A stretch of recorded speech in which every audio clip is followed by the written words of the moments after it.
Welcome to the Slop Farm. Enjoy the video. Start by locating the Roblox image you want, your avatar, a game scene, or an official promotional art. Open the Roblox game or avatar screen and take a screenshot. If possible, use the in-game camera or pause the scene to get a clean frame. Use a high-resolution image at least 1080 by 1920 pixels so it looks sharp on modern phones. Save it to your photos or gallery, and organize it in a dedicated album named Roblox Wallpapers for quick access later. Open a mobile editor or free app to prepare the image for wallpaper use.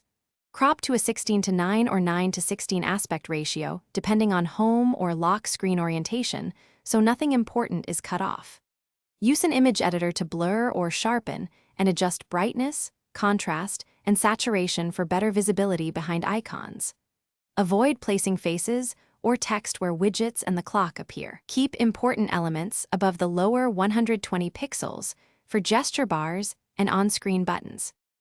To apply the wallpaper, open your phone settings and navigate to Wallpaper or Display Settings.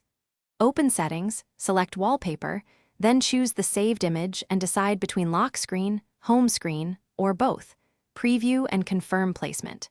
Use official Roblox images or your own screenshots to avoid copyright issues and credit creators if you share. For iOS lock screen, enable perspective zoom off for static images. On Android, check Wallpaper scrolling settings and disable parallax if you want a fixed background. Thanks for watching. Consider subscribing if we helped you today.